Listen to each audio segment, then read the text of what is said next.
آج آفس سے واپسی پر پیٹرول پمپ پر رکا تو رش دیکھ کر پہلے تو ارادہ چینج ہو گیا، مگر پھر یاد آیا کہ پیٹرول تھوڑا سا رہ گیا ہے، بھروا ہی لیتا ہوں۔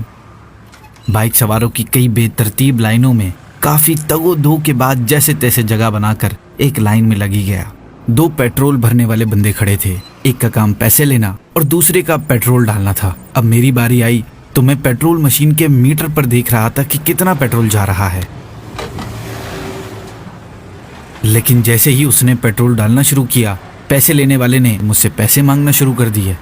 مگر جیسے ہی میں اسے پیسے دینے لگا تو اچانک میں نے پیٹرول ڈالنے والے کے ہاتھ میں کچھ ہلچل سی محسوس کی۔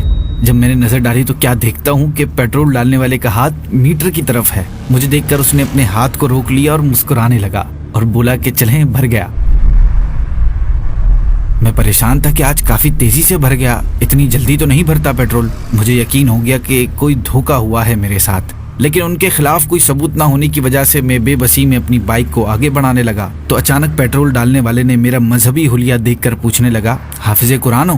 میں نے کہا جی الحمدللہ۔ کہنے لگا اپنی بائک کی ٹنکی کھولو۔ میں نے پریشان ہو کر جواب دیا میں نے پیسے دے دیے ہیں، مزید نہیں بھروانا مجھے۔ کہنے لگا ارے کھولو تو صحیح، پیٹرول پورا نہیں ڈالا ہے۔ میں نے یہ سن کر ٹنکی کھولی تو اس نے دوبارہ پیٹرول ڈالنا شروع کر دیا۔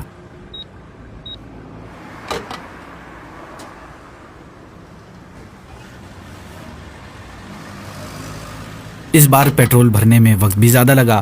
میں بڑی حیران و پریشانی میں آہستہ آہستہ بائک چلاتے ہوئے سوچ رہا تھا کہ آج میرے ساتھ ہوا کیا ہے۔ اس کا مجھے روک کر سچ بول کر دوبارہ پیٹرول ڈالنا یقیناً اس بات کی دلیل ہے کہ اس زمانے میں ایسے بھی لوگ موجود ہیں کہ جن کے دلوں میں مذہبی لوگوں کا احترام ہے، مگر افسوس اس بات کا ہے کہ اس کا صرف میرے ساتھ اس طرح کر دینا باقیوں کے ساتھ کیے گئے دھوکے کو تو پورا نہیں کر سکتا جو اس نے اور اس کے ساتھیوں نے نہ جانے کتنے آنے والوں کے ساتھ کیا ہوگا۔ یقیناً یہ مال کی محبت ہے کہ جس نے اندھا کر دیا ہے، چاہے مال حلال ہو یا حرام، بس جمع کیے جاؤ۔ اسی محبت نے لوگوں کو دھوکے دینے پر مجبور کر دیا ہے۔ حالانکہ حضرت محمد صلی اللہ علیہ وسلم نے فرمایا کہ دھوکے باز شخص جنت میں داخل نہ ہوگا۔